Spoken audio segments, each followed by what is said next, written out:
Class earth के student ध्यान दें। क्लास एर्थ के इंग्लिश का जो first chapter, English first chapter जो नेम था आपको द मिग्रेटरी वर्ड, ये आपको हम पढ़ा चुके हैं और उसके क्वेश्चन आंसर को लिखा चुके हैं, आप लोग नोट किए होंगे। आज हम आपके लिए सेकंड लेसन लाए हैं। पहले सेकंड लेसन को रीड करेंगे हम लोग और रीड करने के बाद फिर उसके क्वेश्चन आंसर को देखेंगे। तो आशा है आप लोग अपने बुक को निकाले होंगे और बुक निकाल के हमारे साथ रीड करने का प्रयास करिए और इसका जो है अर्थ भी निकालने का प्रयास करिए। तो देखिए चैप्टर सेकंड जो है आपका नेम है the humming bird that live through winter. Humming birds का नाम सुने होंगे। The smallest word of the world. Humming bird क्या होती है? जो सबसे स्मॉलेस्ट वर्ड है पूरे संसार में, सबसे स्मॉलेस्ट वर्ड, छोटा सा पक्षी है, उसका नाम है हमिंग बर्ड। उसी के बारे में आप पढ़ रहे हैं। देखिए क्या है। There was a hummingbird once which in the winter time did not leave our neighborhood। यानी एक बार एक हमिंग बर्ड थी जो सर्दी के समय में हमारे नेबरहुड को छोड़ नहीं रही थी, हमारे पड़ोस से जा नहीं रही थी, हमारे पड़ोस में ही रह रही थी। अक्रॉस द स्ट्रीट, पूरी गली में, लिव्ड ओल्ड दिकरन, यानी उस गली के पार में, यानी गली से अंतिम छोर पे ओल्ड दिकरन नाम है, रहते थे। हु वाज ऑलमोस्ट ब्लाइंड, जो बिल्कुल अंधे थे। दिकरन एक बुजुर्ग व्यक्ति थे जो बिल्कुल अंधे थे। ही वाज पास्ट 80, उनकी उम्र 80 बीत चुकी थी, यानी उनके उम्र के पड़ाव का 80 बीत चुका था, यानी वो 80 साल पूरे कर चुके थे। And his wife was only a few years younger, और उनकी पत्नी उनसे कुछ साल छोटी थी। They had a little house, उनके पास एक छोटा घर था।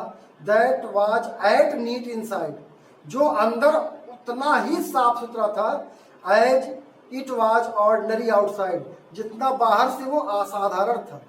उनका घर बाहर से जितना असाधारण था, अंदर से उतना ही नीट और क्लीन था। एक्सपेक्ट फॉर ओल्ड दिकरंस गार्डन, यानी उस ओल्ड दिकरंस के बागीचे को छोड़कर। क्यों? Which was the best thing, उनका बागीचा सबसे बेस्ट थिंग था of its kind in the world. इस संसार में अपने एक अलग प्रकार का सबसे बेस्ट चीज थी उनका बागीचा। Plants, buses, trees, all strong in sweet black moist, यानी प्यारे खुशबुओं में, काले मिट्टी, जो नम मिट्टी होती है, अर्थ। हुज गार्जियन वाज ओल्ड दिकरन, और जिसके गार्जियन ओल्ड दिकरन थे, यानी उस बागीचे में ये सारी चीजें उपलब्ध थी। क्या? प्लांट्स थे, बसेस थी, ट्रीज थी, और ब्लैक मॉइस्ट, जो ब्लैक मॉइस्ट की स्वीट थी खुशबू, वो बहुत अच्छी थी। All things from the sky, सारी चीजें आकाश से, मतलब आकाश में कौन चीजें होती हैं आप जानते ही हैं, पक्षियों को कहा जा रहा है। लव्ड दिस स्पॉट, उन सबको यह जगह बहुत पसंद था। इन आवर पुअर नेबरहुड, हमारे इस गरीब पड़ोस में। एंड ओल्ड दिकरन लव्ड देम, और ओल्ड दिकरन उन सबको प्यार करते थे, यानी जो भी पक्षियां उस बागीचे को पसंद करती थी, आती थी, ओल्ड दिकरन भी उनसे बहुत प्यार करते थे।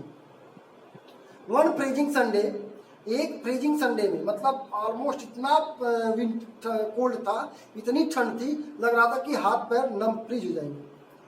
In the dead of winter, जो विंटर का डेड समझ लीजिए, डेडलाइन जिसे कहते हैं।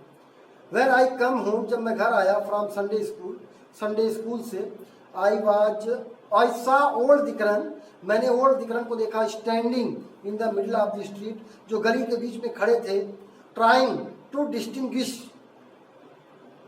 पहचानने का प्रयास कर रहे थे। What was in his hand, उनके हाथ में क्या था, उनके हाथ में जो चीज थी उसको पहचानने का प्रयास कर रहे थे, गली के बीचों बीच खड़ा होकर। Instead of going into our house, अपने घर में जाने के बजाय, टू द फायर, यानी घर में, अपने घर में आग के पास जाने के बजाय। That I wanted to do, और मैं वही चाहता भी था कि मैं अपने घर में जाऊं और आग के पास बैठूं, क्योंकि ठंड बहुत ज़्यादा थी। लेकिन फिर भी वहां जाने के बजाय I stood on the step of the front porch, यानी सामने वाले बरामदे के स्टेप पर, सीढ़ियों पर मैं खड़ा हुआ। And watch the old man, और उस बूढ़े आदमी को देख रहा था। ही वुड टर्न अराउंड, वह मुड़े, हमारी तरफ ने चारों ओर मुड़े, and looked upward at his tree, ऊपर अपने पेड़ों की तरफ देखे, and then back to the palm of his hand, और फिर वह अपनी हथेली की तरफ देख रहे थे। He stood on the street, वह गली में खड़े थे। Then he came to me, तब वह मेरे पास आए। He held his hand out, उन्होंने अपना हाथ खोला, and asked in Armenian, Armenian भाषा में पूछा, what is this in my hand, मेरे हाथ में क्या था, यानी क्या है। उन्होंने मुझसे पूछा कि उनके हाथ में क्या ये। आई लुक्ड, मैंने देखा, इट्स ए हमिंग बर्ड, यह तो हमिंग बर्ड है। आई सेड, मैंने बोला, हाफ इन इंग्लिश, आधा English, and half in Armenian, आधे आर्मेनियन भाषा में मैंने उनको बताया। अब इसके बाद के जो है कहानी को, बातों को आप अगले पार्ट में पढ़ेंगे। इस पार्ट में बस इतना ही, थोड़ा सा हम पढ़ाए हैं ताकि आप उसको अच्छी तरह पढ़ सकें, समझ सकें और उसका अध्ययन कर सकें। बस, धन्यवाद।